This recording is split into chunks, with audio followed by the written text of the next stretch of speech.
Froggy Fun and Foolishness from The Musings of the Humboldt Writers Ink. Statement of Intent.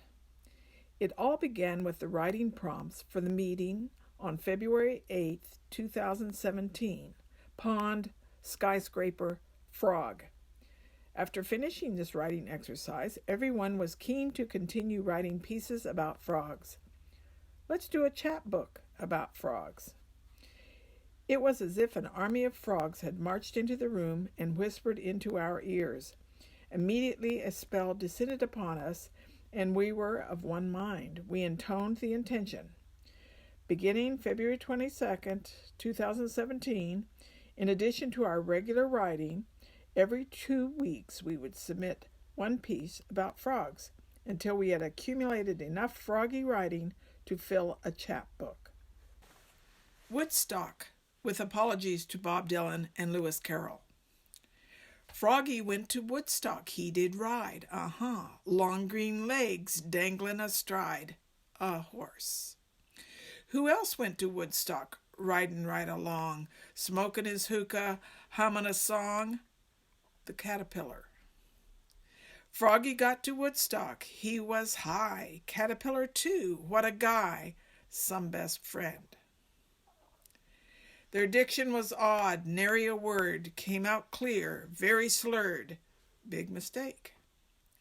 They couldn't find the concert, fell asleep, frog and caterpillar all in a heap. Too bad. Froggy went home, his best friend stayed. Cat had met a sweet, sweet maid named Alice. Froggy went a-courtin', he did ride, cute young dragonfly by his side, oh yeah. Loss of perspective. You can't see a frog sitting in a lily pond from a skyscraper. Trumped. He certainly thought he was the biggest frog in the pond. From his home in the skyscraper, he sent out thousands of tweets and selfies. With his lips pursed, he was always hoping to be kissed by a princess. An army of frogs. An army of frogs swept over the land, pillaging as they moved. They showed no mercy, eating every bug they caught, every flying, crawling, flitting thing, and they were remorseless. Why did they act this way, without feeling or regard? Were they devil-possessed, or had God created them thus? Invaders. I have been frightened by frogs only once in my 36 years of living on the farm. One night, about 5 years ago, I pulled the car in front of the garage door. Caught in the headlights were dozens, possibly hundreds of frogs, leaping against the barricade, as if the combined weight of their small bodies had the power to break down the barricade. The car stayed out that night. The thought of crunching over those small amphibian bodies kept me from driving inside the garage. In the morning, the army of potential invaders had disappeared. One jump too many. Grandma and I were happily playing hopscotch, the game, not whiskey, on the crumbling front sidewalk outside her house. I threw to 3, crouched for my one-footed bound across Grandma's 2. At the same moment, a tiny frog leapt out of the grass, narrowly escaping my plunging foot. It sprang for freedom, coming to a careening stop under the tire of a passing truck. My face froze in horror. Grandma stared down at the grisly mess and then glanced back at me. Kermit was right, she said dolefully. It ain't easy being green.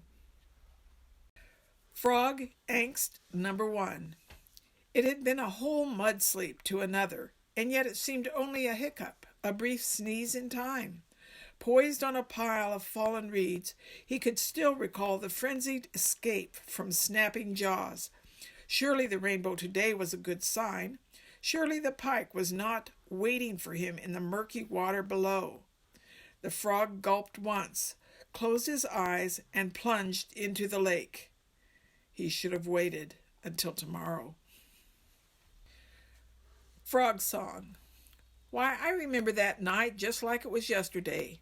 Granny and me, we drove that old pickup truck down the road, across the newly plowed field, and out to the edge of the big pond. The moonlight was spilling itself over the water, and the frog song was so loud it almost rattled my teeth. Granny shut off the motor, and for a time we just sat there saying nothing. Finally she leaned over and took a small leather flask out of the glove box, uncorked it, and drank a long, slow swallow before she handed it to me. "Here, Billy, the smoothest corn whiskey in the county.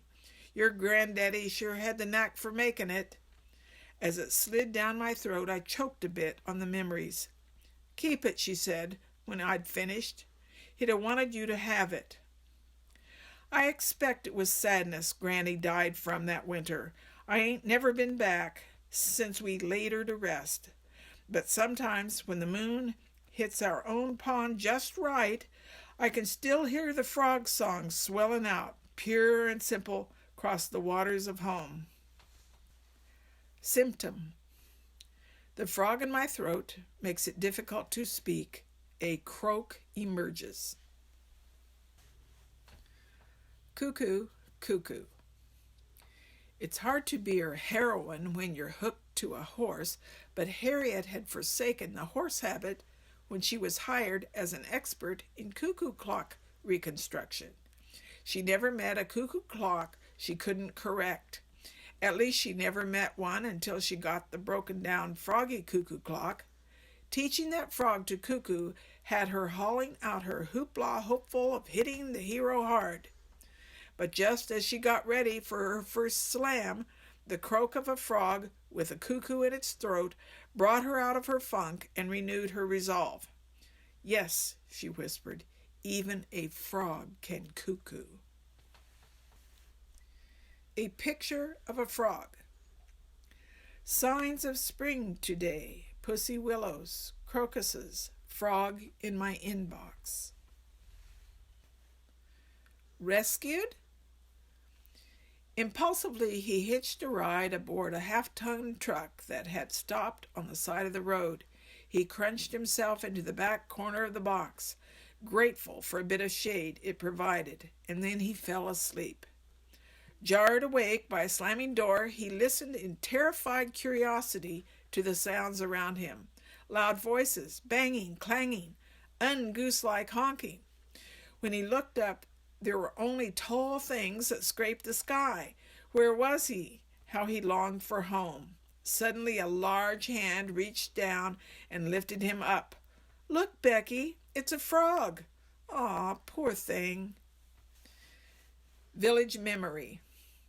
As spring approaches, I hear echoes from the past, a chorus of frogs. The birth of the earth. A stumpy green frog sat down on a log and quietly wished on a rainbow, but he started to sneeze, creating a breeze, and his hiccup became a volcano. Frog Angst, number 2. It would have been the perfect kiss, a frog-tail romance for the ages. She had leapt unannounced into my pond and into my heart. One look at her alluring bulge of her eyes, the rainbow of colors playing off her skin, the long legs ending in voluptuous thighs, I knew I was done for. She breast-stroked enticingly toward me.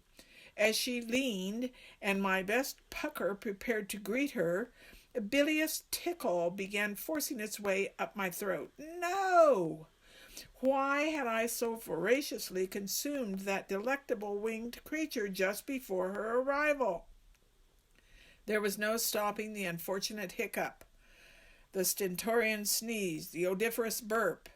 With a horrified look at my equally horrified face, she sprang from my beseeching toes and out of my life forever. Why, oh why can't I curb my insatiable desire for dragonflies? Frogs. How do frogs talk?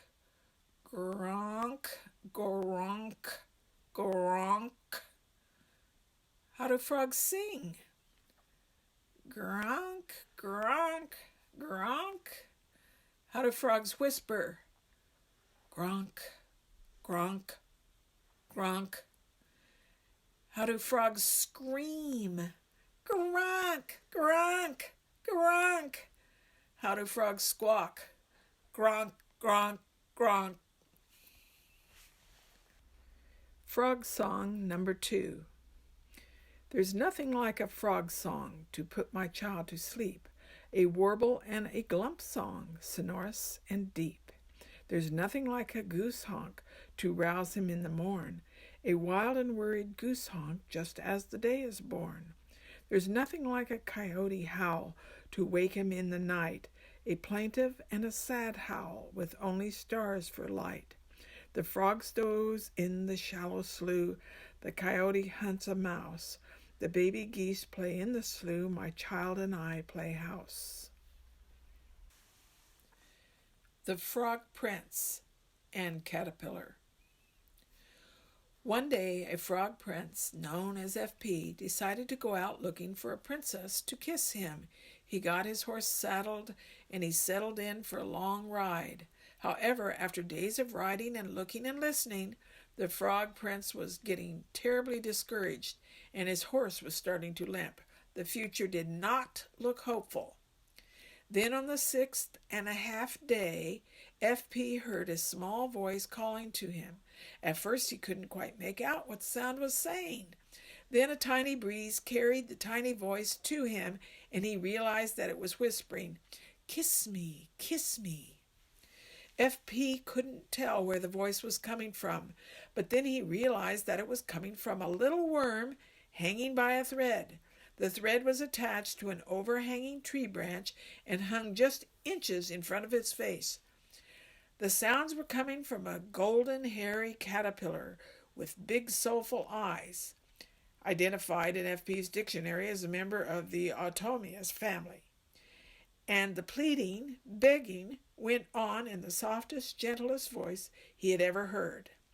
This was certainly not what F.P. had been looking for in a kissing partner, but her pleading was breaking his heart. So he pursed and leaned in to meet the luscious lips of the caterwauling caterpillar. Crash, kaboom, kiss! And there before the unbelieving gaze of F.P. was the most beautiful, most perfect, most tiny green masked tree frog. Lunch cue. Tick-tock, it's 12 o'clock. Green frog's on a rock. He nabs a fly as it goes by. Lunchtime for a hawk. Food booth. It was the perfect hiding place, here behind this huge head of cabbage. He waited patiently, his eyes directed toward the corn horizon at the edge of the vegetable garden. The mouse, foolishly, had chosen the same path again today. She was so busy nibbling bits of leaf lettuce and biting corners from pea pods that she failed to notice the gaping mouth of Toad until it was too late. It was the perfect hiding place here under the sheltering leaves of the Swiss chard. She waited patiently, her eyes fixed on the feasting Toad. Foolish, the greedy amphibian had neglected to watch out for her. Garter snakes, too, have gaping mouths. Declining dessert. How fortunate for the tiny red rainforest frog that the cannibal was not hungry enough to eat him.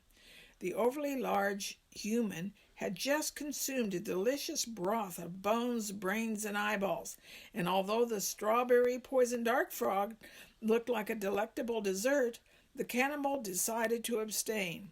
Had he chosen to indulge, it would have been the last supper for both of them.